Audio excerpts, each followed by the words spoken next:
Evan Centopani is one of the most respected and talented bodybuilders on the scene today. Recently, he has become the outspoken spokesperson for Prime Nutrition, a brash young supplement company making waves in the fitness industry. At his home in Connecticut, Evan sat down with Prime Nutrition's cameras to talk about the state of bodybuilding, the effects of social media on the sport, the act of balancing his personal and professional life, and why lately this has become even more of a concern for him.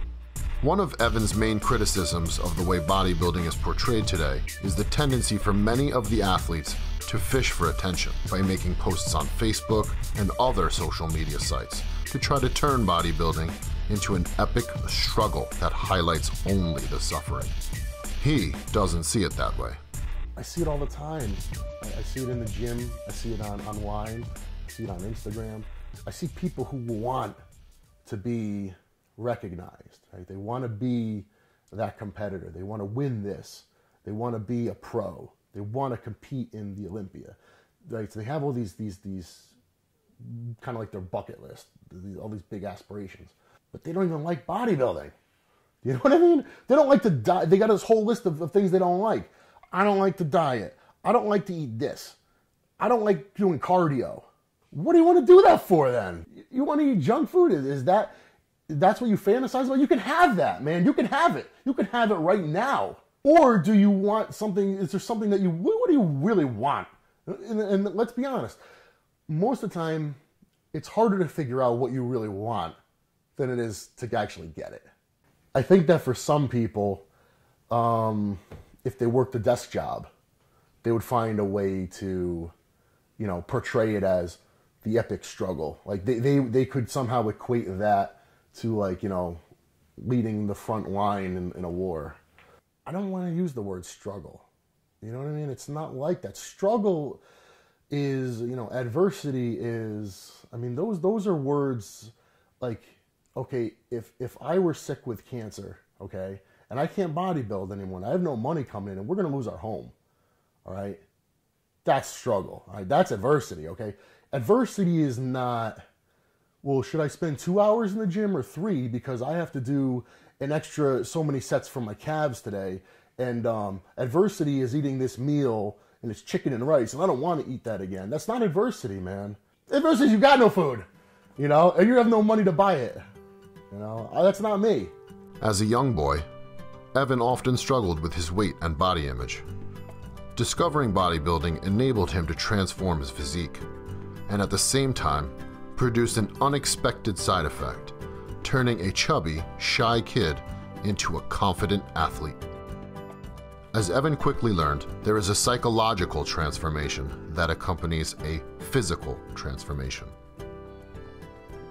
Look, I chose bodybuilding, right? I decided it was something I want to do. I didn't decide to do it because I wanted to ruin my life, right? Because I wanted to chain myself to the wall and just make my life a living hell. You know what I mean? And struggle through this and that. No, I chose bodybuilding because as a teenager, I thought it was something that was going to enhance my life. So, okay, I can go to the gym. I can change how I look physically. I can change how I feel about myself. I can feel better. I can look better. And that's what I did. And that's what it was for me. And that's what it still is for me. Okay, I get a certain high out of going to the gym. I love the gym. I like being there. Okay, is it hard getting under a bar and doing squats? With 500 pounds, 600 pounds? Yeah, it's hard. Is it great while you're doing it? Maybe not at that exact moment, but as soon as that set is over, it's I did that. You know what I mean? That is awesome. I like that. For Evan, bodybuilding has always been a positive force in his life and never something to suffer through. He embraces the diet and especially loves spending time in the gym.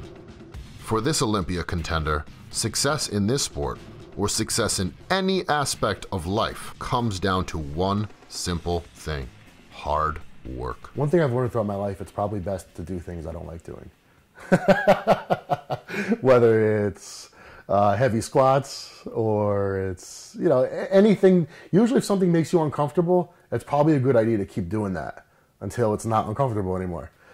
The ultimate goal of all the hard work And bodybuilding's greatest honor is, of course, the Olympia. Evan has made his bid for the Sandow on 2 occasions, in 2012 and 2013. But he explains how he keeps that experience in perspective by remembering what is truly important about achieving that level of success. Certainly standing on the Olympia stage is exciting. To be totally honest, I don't think that my career or what I've done as a bodybuilder has hit me. It probably won't hit me until I'm done with it. And it's, 5, 10 years down the road, I'm on to the next thing. And I look back and I say, wow, I did that and I went here and, this, I used to look like this. So it'll probably sink in then. When you're doing it, it's different. Of course, I know I'm on the Olympia stage and I know there's no bigger stage in the world. And I know that I'm standing on stage next to the best bodybuilders in the world, some which may go down as the best in history. So, it's pretty wild. It's absolutely wild. But I just don't think that the full effect will hit me until I'm done and on to the next thing. When you're in it, usually the gravity of it doesn't really take effect. But there is a deeper reason why Centopani is able to keep his presence on the Olympia stage in perspective. The roots of that go back to his relationship with his father and his early years as a child of divorce. Well, growing up, my parents divorced at an early age. I was about 3. They got divorced. I lived with my mother, and my father lived one town over. And I saw him 3 days a week, so I saw him a lot. We would spend a lot of time together. And I always very much looked forward to being with my dad because, I don't know, we always got along well. We're maybe similar in a lot of ways, feel like we kind of understand each other. And I always looked up to my father, very much. So I don't know why sometimes when I talk about my dad, I get kind of choked up. It's been 3 years that he was diagnosed with a rare form of cancer called neuroendocrine. He's had 2 major surgeries. One, they removed his right lung. He followed that up with a course of chemotherapy as just kind of a preventative thing to kind of clean up whatever may be residual. Before he could even finish that course of chemotherapy, they found a couple tumors in his chest and in his neck. So he went in for his second major surgery at the end of last year, which they had to do a full sternotomy and open up his chest and remove tumors there. They had to cut his neck from side to side. They had to remove one of his carotid arteries because there was a tumor.